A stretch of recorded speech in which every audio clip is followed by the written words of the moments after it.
Oke, sampailah kita di part yang terakhir ya tentang 2023 apakah akan resesi? Yang mana saya jawab tidak.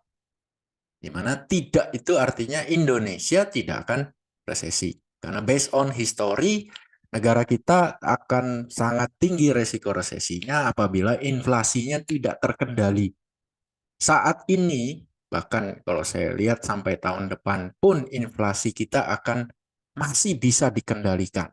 Ya, inflasi kita masih bisa dikendalikan. Seperti itu. Jadi 2023 kalaupun ada resesi, mungkin negara Amerika dan yang paling mungkin adalah kawasan Eropa. Seperti itu. Karena belepotan. Sekarang ini udah benar-benar belepotan mereka. Ya 2023, waduh, terancam resesi. Amerika mungkin iya, mungkin tidak masih.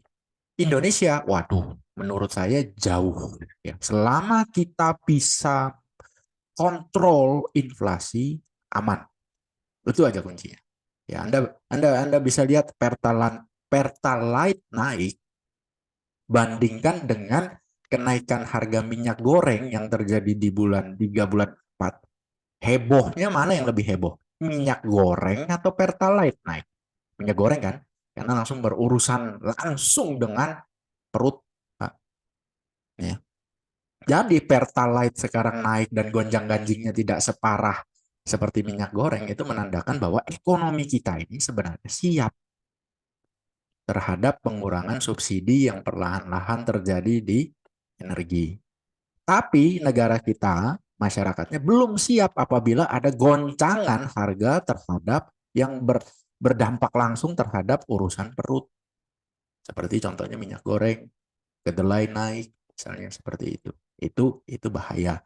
Karena inflasinya bisa meloncat. Dan inflasi kita kalau di atas 8%, Anda mesti waspada. Itu itu alert pertama ya. Alert pertama ya. Notifikasi pertama, notif nih, red flag pertama di atas 8% bahaya. Masuk ke double digit, amit amit, aduh itu benar-benar kacau balau di sana. Itu bisa tidak terkendali.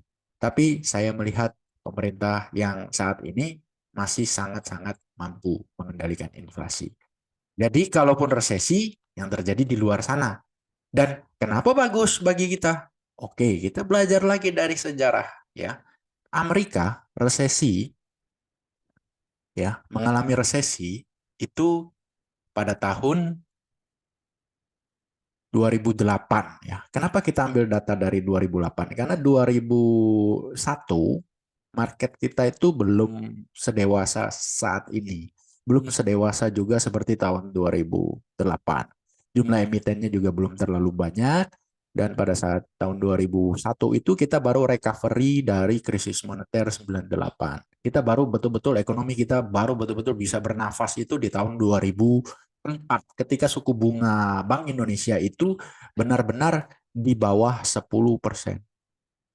Saya ingat sekali itu 2004 kita baru benar-benar bisa bernafas ekonomi karena suku bunga benar-benar bisa turun di bawah 10%.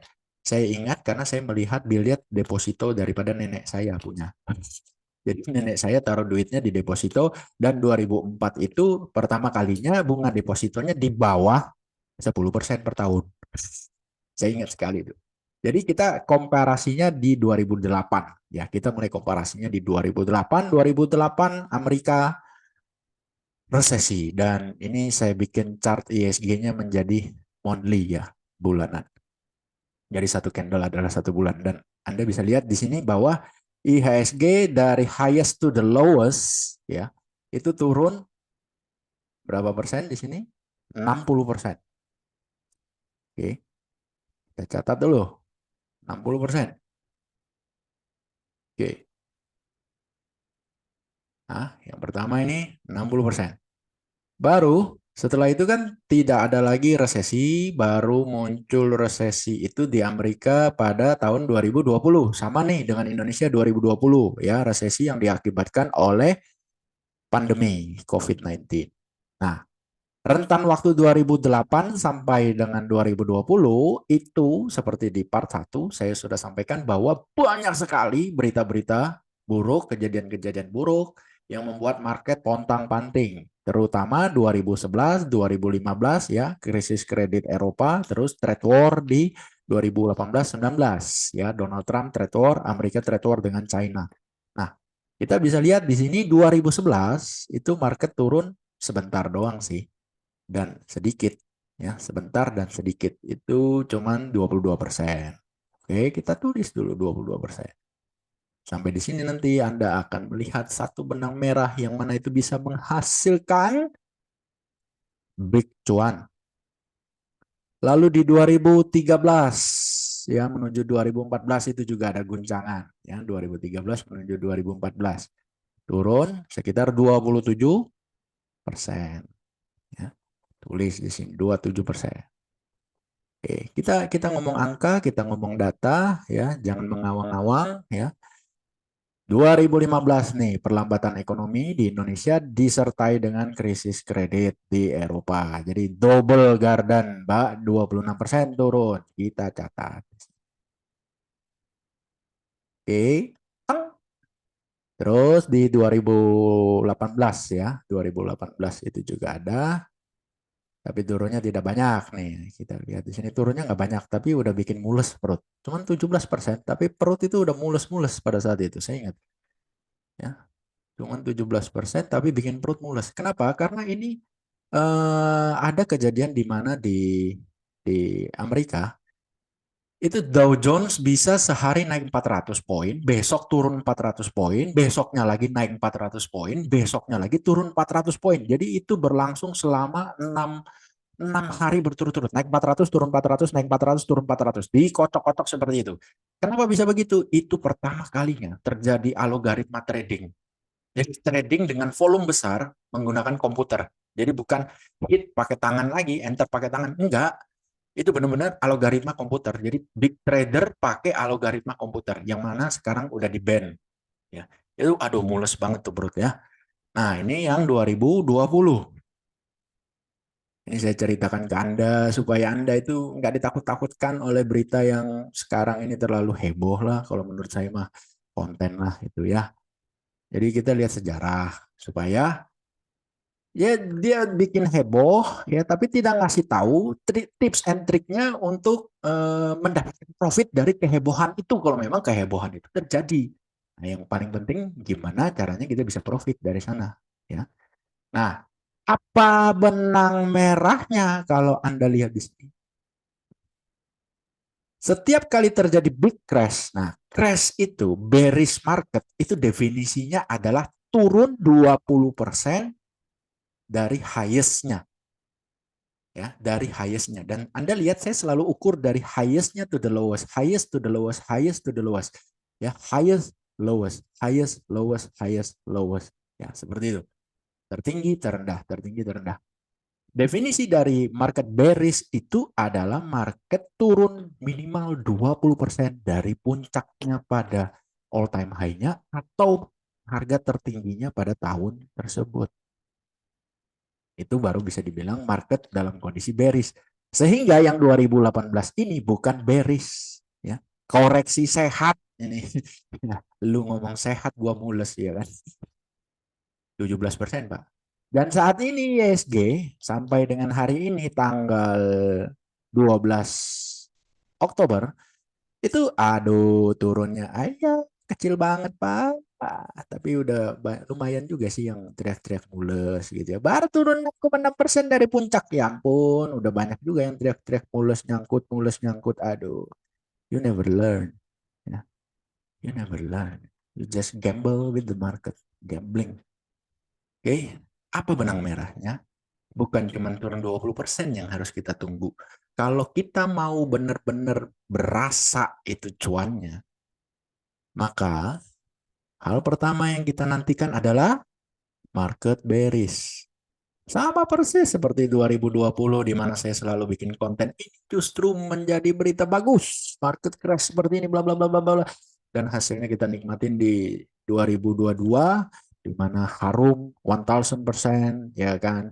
BNI, Mandiri, BRI, kemudian ada juga Link ya saham itu. Dan ibaratnya hampir semua sih kita floating profit, yang masih floating loss hanya satu gudang garam. So, I don't care dengan gudang garamnya. Ya, ibaratnya kalau kita mau bicara almost 90, almost 100% winning ratio. Satu di antara 16 seperti itu. Ya kan? Jadi itulah momen terbaik yang bisa kita nantikan kalau memang terjadi resesi. Hal pertama yang harus Anda tunggu adalah market koreksi 20% dari puncaknya. Itu dulu. Setelah market koreksi 20%, ngapain? Borong semua saham? Tidak. Setelah market turun 20% dari highest-nya, itu masuk kategori bearish, maka yang Anda lakukan adalah cari perusahaan-perusahaan yang bagus. Itu dulu. Cari perusahaan-perusahaan yang bagus. Kalau koreksinya berlanjut, masuk step 2. Cari perusahaan bagus yang under value. Ya, cari perusahaan bagus yang under value. Saya seharusnya sudah tidak perlu lagi menyampaikan kepada Anda bahwa lebih baik Anda nafsu borong saham ketika market bearish daripada Anda nafsu borong properti ketika market bearish. Kan sudah teruji berkali-kali dan bahkan yang masih segar di ingatan Anda, bagaimana dengan harga properti saat ini? Naiknya lebih gila-gilaan dari harga saham nggak? Enggak, bos. Tapi kalau di saham setelah recovery market itu terjadi, Anda bisa lihat di market gila-gilaan nih. Rally berapa persen? 274%. Ya, masih warna biru. 274% nih. Terus ini 56%. Ya, big rally. Terus ini 42%. Ya, gila-gilaan. Terus ini lagi 64%. Anda, Anda bayangin. Ya. Dan yang terakhir nih, COVID crash.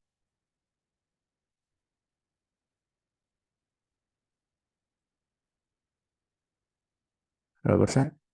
85%. Jadi Anda bisa bayangkan, Anda sudah lihat harga-harga saham itu terbang tidak karu-karuan. Nah, bagaimana caranya mencari perusahaan bagus yang under value? Anda bisa lihat video saya. Salah satu judulnya pembahasannya tentang net value. Anda bisa gunakan itu. Pada saat itulah, pada saat terjadinya krisis, itu adanya peluang. Pada saat terjadinya krisis, muncullah yang namanya Mercy dijual seharga Xenia, Pak. Ya, Mercy dijual seharga Xenia. Jadi pertanyaannya sekarang, kalau terjadi resesi di 2023, dan syukur-syukur bukan kita yang kena resesinya, kemungkinan kecil kita akan kena. Dan kalau itu terjadi, bukankah itu merupakan peluang yang sangat manis? Ingat ya, krisis COVID 2020 itu masih ingat, masih fresh kita di ingatan kita tuh masih fresh banget, ya kan? Jadi kalau Anda menyesal pada saat 2020, oh kenapa saya nggak waktu itu ya beli ini. Wah, kok Hadi telat sih bikin video net value-nya misalnya gitu kan. Nah, ini dikasih kesempatan nih kalau memang betulan ada resesi. Dan justru sekarang kalau Anda sudah tahu ini, doa Anda apa? Kalau tadinya Anda berdoa, jangan sampai terjadi resesi ya Tuhan, jangan sampai terjadi resesi ya Tuhan. Sekarang ini doanya beda. Mau resesi, monggo, I will thank you, ya kan? Mau tidak resesi juga nggak masalah, ya kan? Tapi kalau memang mau resesi, tolonglah yang dalam supaya nanti pada saat mantul, ini gila-gilaan Pak, ya, ini gila-gilaan, ya. Pada saat mantul itu gila-gilaan. Kenapa? Pada saat mantul itu biasanya sektor energi duluan. Biasanya. Kenapa? Karena pada saat resesi terjadi, harga komoditas anjlok, Pak. Anjlok. Pada saat recovery, semua perusahaan berbondong-bondong melakukan ekspansi. Yang terjadi adalah kebutuhan energi melonjak. Gitu. Ya. Jadi, prepare untuk resesi, silakan. Tapi harusnya Anda tidak perlu takut. Perhatikan inflasinya Indonesia, jangan sampai di atas 8%. Kalau di atas 8%, Anda harus waspada, ya kan? Karena itu bisa menjadi liar, hancur-hancuran, apalagi kalau sudah di atas 10%, waduh kacau balau, sudah itu. Nah, kalau sudah seperti itu gimana? Itu recovery-nya bisa lama. Ya, betul, recovery bisa lama. Dan Anda harus keep aset dulu di safe haven. Ya, ambil contohnya gold misalnya. Gold itu benar-benar safe haven pada saat resesi. Ya, tapi kalau ibaratnya inflasi terkendali, ya udah safe haven kita adalah under value stock. Under value stock itu adalah safe havennya kita. Dan kali ini Anda jangan berharap reboundnya cepat. Jadi santai aja bos. Kalau resesi kali ini terjadi, Anda nggak perlu buru-buru. Ayo kita cepat belajar cari perusahaan yang bagus, yang under value. Nggak perlu buru-buru. Cepat kita borong sekarang. Nggak perlu. Santai aja bos. Kenapa saya bilang santai? Karena recovery resesi kali ini tidak akan secepat recovery dari resesi 2020, resesi karena pandemi.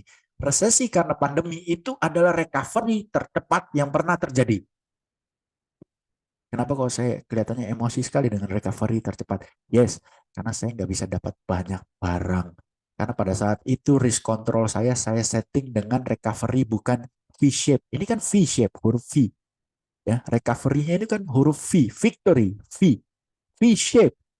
Pada saat itu kontrol resiko saya setting untuk L recovery. Jadi habis jatuh dibawa dulu sideway lama gitu atau W recovery. Jadi ada rebound dikit terus turun lagi bikin low baru barulah recovery. Tidak saya setting untuk V-shape recovery. Kenapa V-shape recovery bisa terjadi? Ya karena semua negara berbondong-bondong mengeluarkan stimulus cetak duit habis-habisan. Itulah yang bikin saat ini inflasi naik gila-gilaan. Jadi wajar kali ini itu inflasi karena akibat dari action yang sudah pernah diambil. Jadi kalau mau dibilang sekarang resesi itu wajar kalau memang terjadi. Jadi nggak perlu takut. Dan bisa juga nggak terjadi karena ibaratnya pemerintah mau menjaga supaya semangat yang terjadi setelah recovery akibat pandemi ini tetap terjaga, ekonomi tidak masuk dalam jurang resesi sehingga 2023 sampai tahun-tahun berikutnya kita bisa masuk dalam fase bullish lagi. Ya percuma dong udah cetak duit banyak-banyak terus masuk dalam resesi kan goblok gitu loh. Jadi makanya sekarang ini dipertahankan habis-habisan, The Fed juga mempertahankan habis-habisan, inflasi harus turun tapi tanpa menghancurkan pertumbuhan ekonomi. Seperti itu. Jadi kalau dibilang 2023 resesi sih, menurut saya sih tidak ya. Yang kemungkinan kecil untuk terjadi di Indonesia, kalaupun terjadi di luar negeri itu di kawasan Eropa hancur, ya kan? Amerika belum tentu. Seperti itu. Jadi semoga Anda mendapatkan manfaat dari 3 seri video ini, wawasan Anda terbuka, ya kan? Anda melihat sejarah, justru ini peluang kalau resesi itu terjadi, santai aja, kita tunggu market crash, yaitu turun 20% dari puncak, dan ketika hal itu terjadi, wow, harum duit Pak, aroma duit itu berasa sekali, ya. Salam cuan untuk Anda semua.